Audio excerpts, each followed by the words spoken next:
The Lord is with you. And also with you. A reading from the Holy Gospel according to Luke. Glory to you, Lord.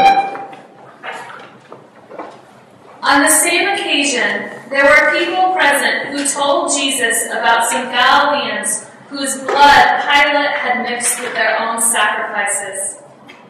Jesus replied, "Do you think these Galileans were the greatest sinners in Galilee just because they suffered this?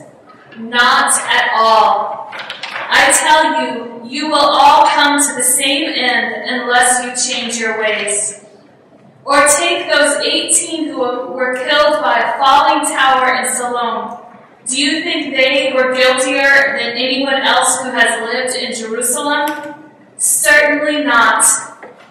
I tell you, you will all come to the same end unless you change your ways."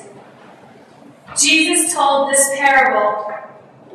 There was a fig tree growing in the vineyard. The owner came out looking for fruit on it, but did not find any. The owner said to the gardener, "Look here, for 3 years now I have come out in search of fruit on this fig tree and found none. Cut it down. Why should it clutter up the ground?" In reply, the gardener said, "Please leave it for 1 more year while I tend around it and fertilize it. If it bears fruit next year, fine. If not, then let it be cut down." The Gospel of the Lord. I met an individual waiting at a bus stop as I was walking home. And I've never followed my parents' advice very well about not talking to strangers. I tend to talk to a lot of strangers. And I introduced myself to this gentleman that just happened to be waiting there. And I could tell very clearly that he was probably living on the streets. And I introduced myself to him and he to me, and we started talking. And pretty early on in our conversation, I realized that he was suffering from a pretty extreme mental illness. And I didn't in no way felt unsafe or anything was very pleasant, but he was just very obviously not present to the same reality that I was in. And he spoke incessantly and quickly about things that didn't make any sense to me. And I sat there and listened to him for quite a long time, and then started to feel impatient and wanting to move away, and starting to kind of even regret that I had started this conversation, because obviously there was no kind of real interaction happening between the two of us.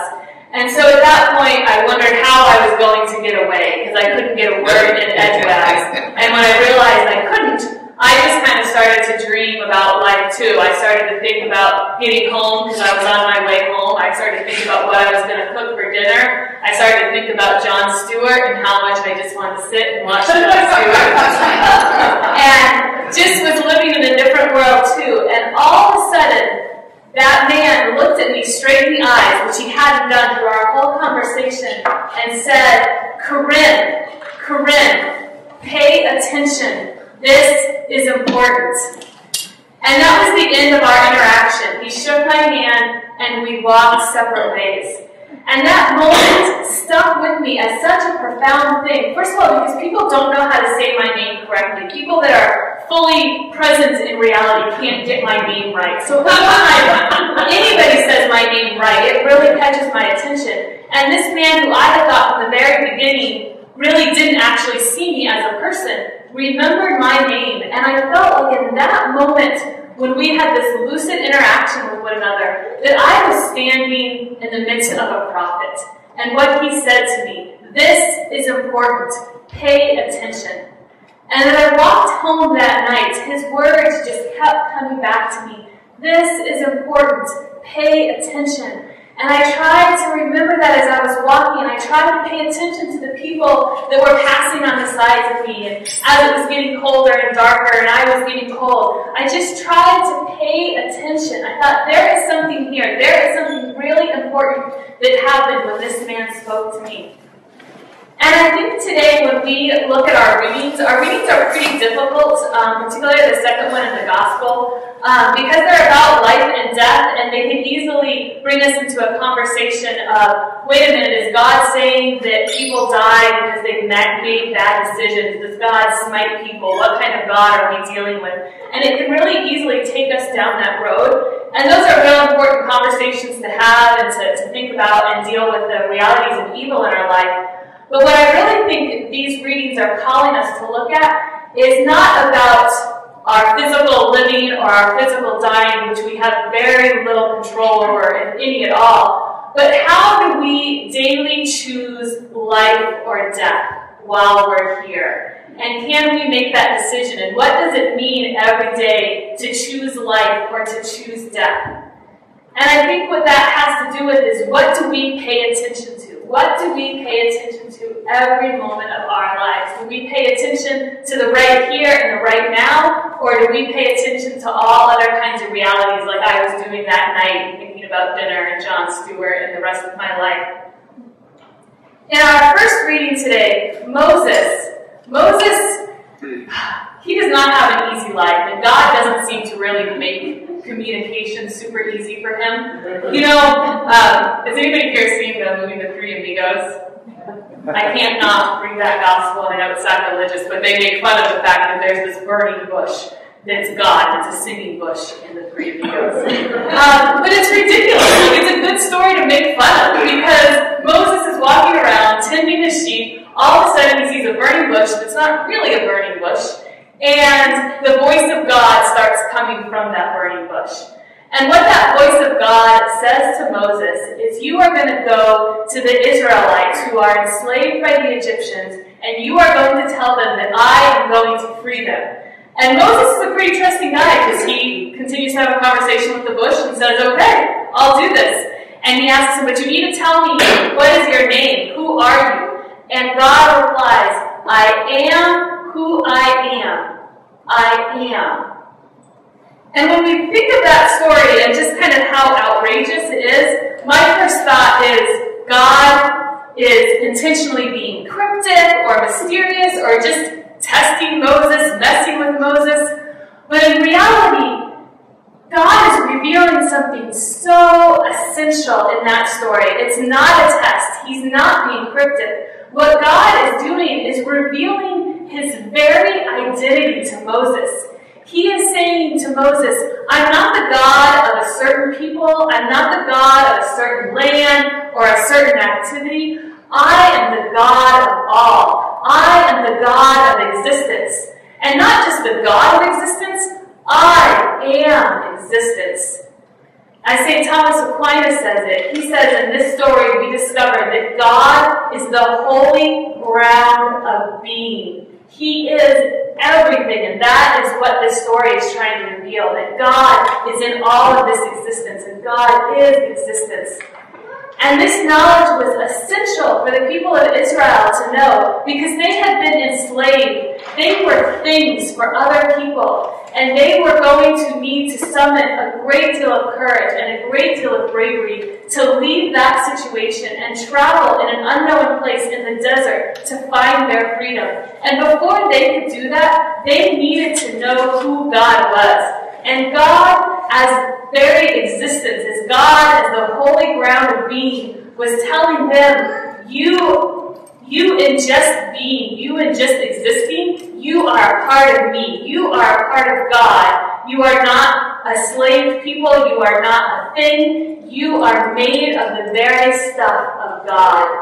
And that's what God was communicating to Moses, to communicate to Israel. And I think that's what God is trying to communicate to us today. To tell us when he says, I am who I am, he is saying that in this present moment, this existing for us, God is existing with us.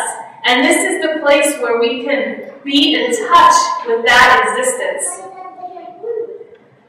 C.S. Lewis wrote the book Screwtape Letters, which is a wonderful book, and I highly recommend it. And in that book, Screwtape is a senior devil, and he is writing letters to his nephew, Wormwood, who is a junior devil, and is teaching him how to tempt people. people and giving him advice about how to move people away from God. And what Screwtape writes to Wormwood is this: humans live in time, but God destines them for eternity. And so because of that, he goes on to say, the present is the point at which time touches eternity.